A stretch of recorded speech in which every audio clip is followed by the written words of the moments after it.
எல்லோருக்கும் வணக்கம். இன்னைக்கு ராஜயோக சீரீஸில் நம்ம பார்க்கக்கூடிய சப்ஜெக்ட் ஃபாலோ ஸ்ரீமத். ஸ்ரீமத்தை கடைப்பிடியுங்கள். டைரக்டாக ஒரு கதைக்கு போயிட்டு நம்ம இந்த சப்ஜெக்ட்டுக்கு வரலாம். ஒரு ஊரில் ஒரு ராஜா.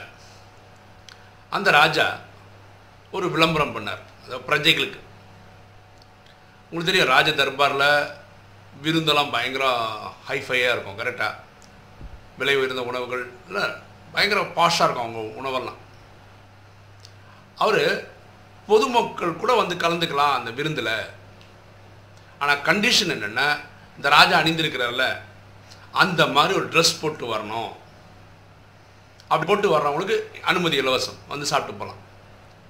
இந்த ராஜாங்கத்தில் ஒரு 15 நாளுக்கு இல்லை ஒரு மாதத்துக்கு ஒரு விருந்து வைப்பாங்க. அந்த விருந்துக்கு எப்போ வேணால் வரலாம், அந்த விருந்துக்கு வரலாம். ஆனால் அந்த உடை அணிஞ்சு வரணும், அதுதான் ரூலு. விசேஷமாக ஒரு நடத்துகிறார். அந்த ஊரில் ஒரு ஏழைனா பரம ஏழை. ட்ரெஸ் எல்லாம் கந்தல் தான், கிழிஞ்சு போய் அப்படி பயங்கர மோசமாக இருக்கு.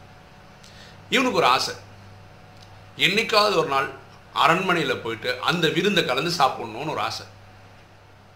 ஆனால் கண்டிஷன் என்ன, ராஜா உடை இருந்தால் தான் போக முடியும். ரொம்ப யோசிக்கிறான், என்ன பண்ணால் ராஜாவோட கிடைக்கும், ரொம்ப யோசிக்கிறான். திடீர்னு அவங்களுக்குள்ள ஒரு மனசுக்குள்ள ஒரு தைரியம் வந்து நேராக அரண்மனைக்கு நடக்கிறான். அரண்மனை காவலரை பார்த்துட்டு, எனக்கு ராஜாவை பார்க்கணும், எனக்கு அனுமதி கொடுங்க. அவன் போட்டிருக்க ட்ரெஸ்ஸே அந்த மாதிரி தான் இருக்குது. அந்த காவலர் கேட்குறாரு, என்ன, என்னோட உயிர் வாழ்வாதாரத்துக்காக கேட்க வந்திருக்கிறேன், அதுக்காக வந்திருக்கேன்ற. ஏன்னா அவன் அந்த ஊர் பிரஜை, அந்த ராஜா கேட்கணும். இவன் சரி இங்கே நெல், நான் போய் பார்த்துட்டு வரேன்னு சொல்லி ராஜாவை போய் அந்த காவலாளி போய் சொல்கிறாரு. ராஜாவும் வராரு பார்க்குறதுக்கு. இவனை பார்த்தோன்னே மேலே கீழும் பார்த்தா அப்படியே கந்தல் துணி போட்டிருக்கான்.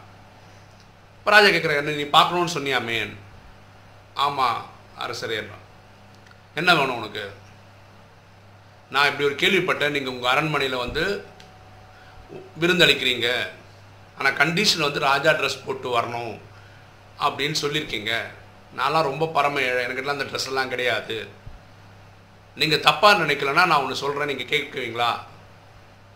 உங்கள் ட்ரெஸ்ஸில் ஏதாவது ஒரு பழைய ட்ரெஸ் எனக்கு கொடுத்தீங்கன்னா அந்த ட்ரெஸ்ஸை போட்டு நான் இந்த விருந்தை கலந்து அட்லீஸ்ட் ஒரு நாளாவது அந்த சாப்பாடு சாப்பிட்டு போவேன். எனக்கு இந்த ராஜ தர்பாரில் கொடுக்கக்கூடிய அந்த உணவை சாப்பிட்ணுன்னு ஆசையாக இருக்குது, விருந்தை சாப்பிட்ணுன்னு ஆசையாக இருக்குது. நான் எதாவது கேட்டிருந்தா தப்புன்னா நினச்சி என்னை விட்டுடுங்க அப்படின்னு கேட்குறான். ராஜா மனசால் சிரிக்கிறார். அவ்வளோதானே பிரச்சனை, நீ தைரியமாக வந்து கேட்டதுனால உனக்கு அந்த ட்ரெஸ்ஸை தரேன் அப்படின்னு சொல்லி காவலாளி கூப்பிட்டு ஒரு ட்ரெஸ்ஸை கொடுக்க சொல்லிட்டார். நீ அந்த ட்ரெஸ்ஸை போட்டு வா அப்படின்றார். அவன் போய் அந்த ட்ரெஸ்ஸெல்லாம் போடணும். இவனே கிட்டத்தட்ட ராஜா மாதிரி இருக்கான். இப்போது அவனுக்கு பயங்கர சந்தோஷம் மேலே கீழே பார்க்கும்போது. இப்போ ராஜா சொல்கிறான், இந்த ட்ரெஸ்ஸுக்கு ஒரு பியூட்டி இருக்குது, இந்த ட்ரெஸ்ஸை நீ துவைக்கலாம் வேண்டியதில்லை, மடியாது. சில ட்ரெஸ்லாம் அயன் பண்ணாதான் போட, அந்த மாதிரி ஆகாது, எப்போவுமே இது சுத்தமாக இருக்கும். சொல்லப்போனால் நீ இந்த கந்தல் ட்ரெஸ்ஸு போடுற இல்லையா, அதை நீ தூக்கி போட்டுடலாம், டெய்லி நீ இதே போட்டுக்கலாம், ஒன்றுமே ஆகாது, நீ இப்படியே போட்டு சுற்றினா கூட பரவாயில்ல அப்படின்னு சொல்லி ராஜா சொல்கிறார். இவன் என்ன பண்ணுறான், கிளம்புறான். இது போட்டுட்டு அப்படியே கிளம்புறான். யோசிக்கிறான், இவங்ககிட்ட இருந்த ட்ரெஸ் அங்கே கட்டி வச்சுருக்கான் இல்லையா, இருந்தாலும் அது இருக்கட்டும், கையில் எடுத்துக்கிறான். இவன் போயிட்டான். அந்த விருந்து அன்றைக்கி வரான். இவன் பாருங்களேன், எவ்வளோ ஏழைன்னா அவனுக்கு தங்குறது வீடு வாசல் ஒன்றுமே கிடையாது. இப்போது நடை உடை பாவனை தான் ராஜாவன். ஆனால் இவங்க என்னென்னா, இந்த ராஜா சொன்ன மாதிரி இது ரொம்ப நாள் வரலன்னா என்ன ஆகுது, கிழிஞ்சு போச்சுன்னா என்ன ஆகுது, தொலைஞ்சி போச்சுன்னா என்ன ஆகுது, இருந்தாலும் நம்ம பழைய துணி ஒரு சேஃப்டிக்கு இருக்கட்டுமே கையில் வச்சுக்கிறான். இவங்ககிட்ட ஒரு கவரோ ஒன்றுமே கிடையாது, அப்படியே கையில் மடக்கி பிடிச்சின்னு போகிறான். விருந்துக்கே அப்படி தான் வரான். ராஜா உடையில் வரான், கையில் கிழிஞ்சு போன துணியை கையில் வச்சுக்கிறான். ஒரு கையில் தட்டை பிடிச்சிக்கிறான், சாப்பிட வரான். இது ஒரு எங்கே வைக்கிறது, இதை கையில் வச்சுன்னு அடிக்கடி கீழே வந்தது. அங்கே வந்தவங்களாம் பார்த்து பார்த்து சிரிக்கிறாங்க இவனை. இவன் அதெல்லாம் கவலைப்படலை, ஏன்னா விருந்துக்காக வந்தான், விருந்து நல்லா சாப்பிட்டான், கிளம்பியே வந்துட்டான். அதே மாதிரி இந்த ராஜாங்கத்தில் 15 நாளுக்கோ இல்லை ஒரு மாதத்துக்கோ ஒரு வாட்டி அந்த விருந்து வைக்கும் போதெல்லாம் இவன் வந்துடுவான். ஆனால் அந்த கையில் அந்த கதல் துணியும் கையில் இருக்கும். எல்லோரும் இவனை ஒரு மேலேயும் கீழும் பார்ப்பாங்க. ஏன்னா இவனுக்கு வந்து இந்த ட்ரெஸ், ஆனால் புரிஞ்சுக்கிட்டாங்க. ஒரு 15 நாள் 30 நாளுக்கு அப்புறம் பார்த்தா ராஜா சொல்கிறது உண்மை. அதாவது இந்த ட்ரெஸ் வந்து அழுக்காக மாட்டுறது, கிழிய மாட்டுறது நல்லா இருக்குது, ரொம்ப நல்லா இருக்குது. ஆனாலும் இவன் கையில் பிடிச்சிருக்கிறது அவன் விடுறது இல்லை. ஏன்னா என்னைக்காக தேவைப்பட்டா என்ன பண்ணுறது, என்னைக்காக தேவைப்பட்டா என்ன ஆகுதுன்னு சொல்லி வச்சுருக்கு. அப்படியே மாதக்கணக்காக போகுது. திடீர்னு ஒரு விருந்தில் இந்த பையன் இவனை காணும். ராஜா கேட்குறாரு, இப்போவுமே வருவானே இந்த வாட்டி காணுமே, அப்போ காவலாளிகளை வச்சு செக் பண்ணிட்டு வாங்கன்னு சொன்னோன்னே அவன் இறந்தே போயிட்டான். அந்த நியூஸ் ராஜாவுக்கு வருது. ராஜா வந்து அந்த ஏழை ஆளை பார்க்க வராரு. பார்த்தா படுத்து இறந்த அந்த ராஜா ட்ரெஸ் போட்டு இறந்து படுத்துக்கிட்டு இருக்கான். அவன் தலைமாட்டில் அந்த பழைய துணி அப்படியே இருக்கு. இந்த கதையிலேருந்து ஒரு விஷயம் ஆழமாக யோசிச்சா நமக்கு ஒரு விஷயம் புரியும். இந்த ராஜான்றது யாருன்னா ஆத்மாக்களின் தந்தை பரமாத்மா, கடவுள். அவருக்கு பேர் சிவன். அவர் தான் அல்லா, ஜஹோவா, காடெல்லாம் சொல்கிறோம். இந்த ஏழை யாருன்னா நீங்களும் நானும் தான். இந்த துணி சொல்கிறோம்ல, அந்த கந்தல் துணியை கையில் வச்சுருக்கேன். இது என்னென்னா 63 ஜென்மமாக நமக்கு வாங்கி வச்சுருக்க சொத்து. என்ன சொத்து? காமம், கோபம், அகங்காரம், பற்று, பேராசைன்ற விகாரங்கள்ன்ற சொத்து வச்சுருக்கோம். இந்த ராஜா என்ன சொன்னார்? இதை போட்டுக்கிட்டா உனக்கு எந்த டைம்லும் பிரச்சனை இருக்காது. அப்போ இந்த ராஜா கொடுத்த ட்ரெஸ்ஸு, ஆத்மாக்களின் தந்தை கொடுத்த ட்ரெஸ்ஸுன்னு நம்ம புரிஞ்சுக்கிறது ஸ்ரீமத். அவர் கொடுத்த உயர்ந்த வழி அது. அதில் என்னெல்லாம் அடங்கும்னா அஷ்டசக்திகள், தெய்வீக குணங்கள், தெய்வீக கலைகள், எப்படி வாழணும், தேவதை மாதிரி வாழணும். பாருங்க, நான் ராஜா ட்ரெஸ் போட்டாவே நம்ம ராஜா மாதிரி ஃபீல் பண்ணோம். கரெக்டு தானே? எஸ்பெஷலி இந்த ட்ராமாலாம் போடும்போது போட்டிங்கன்னா உங்களுக்கே தெரியும், நம்மளே ஒரு திடீர்னு ஒரு ராஜா ஆன மாதிரி ஒரு ஃபீலிங் கிடைக்கும். ஸோ தேவதைகள், ஸோ இவ்வளோ கொடுக்குறாரு.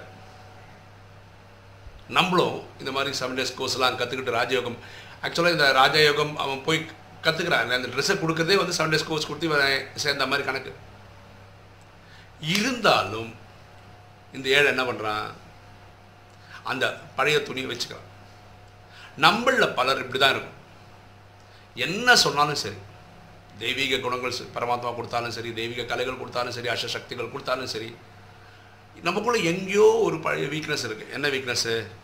என்ன இருந்தாலும் இந்த காமம் கொஞ்சம் தேவைதான், சில சுச்சுவேஷனை ஹேண்டில் பண்ணுறது கொஞ்சம் கோபம் தேவைதான், அகங்காரமும் தேவைதான், குடும்பத்தில் அப்பா அம்மா மனைவி குழந்தைகள் மேலே ஒரு பற்று தேவைதான், ஒரு பொருள் அடையிறதுக்கு ஆசை வைக்கிறதோ அதுவும் தேவைதான், அப்படி நம்புகிறோம். இந்த 5 நமக்கு தேவைன்னு சொல்லி இதையும் விருகி பிடிச்சிக்கிறோம். அதாவது மன்மத்தையும் வச்சுக்கிறோம், ஸ்ரீமத்தையும் வச்சுக்கிறோம். ஆற்றுல ஒரு கால், சேத்துல ஒரு கால், எங்கே போய் சேருவோம்? சரியா? இந்த ராஜா கடைசியாக இந்த இறந்து போன கண்டிஷனில் வந்து பார்க்கும்போது சிரிக்கிறார். ஏன்? ராஜா மாதிரி உடை கொடுத்துருந்து கூட அவன் வந்து பழைய கந்தல் துணியை விட மாட்டான். பரமாத்மா 21 பிறவிக்கு ராஜாவாகவே வச்சு நம்மளை பார்த்துக்கிறதுக்கு, அழகு பார்க்கறதுக்கு அவருக்கு சந்தோஷம். அவர் ரெடியாக தான் இருக்கார். அவர் ஸ்ரீமத்தை கொடுத்துட்டார். அந்த உடை அதுதான், ராஜாக்கான உடை அதுதான், ஸ்ரீமத்து தான். ஆனால் தெரிஞ்சோ தெரியாமலையோ நம்ம இந்த 63 ஜென்மமாக நம்ம கூட அட்டாச் ஆகி வந்த இந்த 5 விகாரங்களை விட மனசு இல்லை. அந்த துணி அந்த ஏழை எப்படி கையில் வச்சுக்கிறானோ அப்படியே நம்மளும் கையில் வச்சுக்கிறோம். ஊரே சிரிக்குது பார்த்தீங்களா? அவன் வந்து அந்த சாப்பிட வரும்போது அந்த கையில் பிடிச்சின்னு தான் வரான். பாருங்களா, நமக்குள்ள தெய்வீக குணங்கள் ஒரு சரி பேசின்னு இருக்கோம். நமக்குள்ளே இந்த அகங்காரம், விகாரம் எல்லாம் இருக்குதுன்னு வச்சுக்கோங்களேன். நம்மளை பார்க்குற என்ன நினைப்பான்? எவ்வளோ வருஷமாக ஃபாலோ பண்ணுறான். ஆனால் இப்போ பாருங்கள், இப்போ கூட அவர்கிட்ட கோவம் இருக்குது. என்ன தான் கற்றுக்கிட்டாரு அங்கே போய்? அப்படி நம்மளை பார்த்து சிரிப்பாங்களா, சிரிக்க மாட்டாங்களா? சரிதானே? அப்போ நம்ம இது யோசிச்சா நல்லது. பரமாத்மா கொடுக்குற ஸ்ரீமத் போதுமானது. அதுதான் ஃபைனல். இதை தவிர நமக்கு வேறு எதுவுமே தேவைப்படாது. ஓகேவா? இந்த மன்மத், பரமத். பரமத்னா அடுத்தவங்க சொல்லக்கூடிய வழி. அது நம்ம அப்பாவாக இருக்கலாம், வேறு குருமார்களாக இருக்கலாம், பெரியவங்களாக இருக்கலாம், எது வேணா இருக்கலாம். ஸ்ரீன்றது உயர்ந்த, மத்துன்றது வழி. ஸோ உயர்ந்த வழி யாரால் கொடுக்க முடியும்னா ஆத்மாவின் தந்தை பரமாத்மாவால் தான் கொடுக்க முடியும். ஓகேவா? ஸோ பரமாத்மா கொடுத்த அந்த உடைன்றது ஸ்ரீமத். அதை வச்சுக்கோங்க.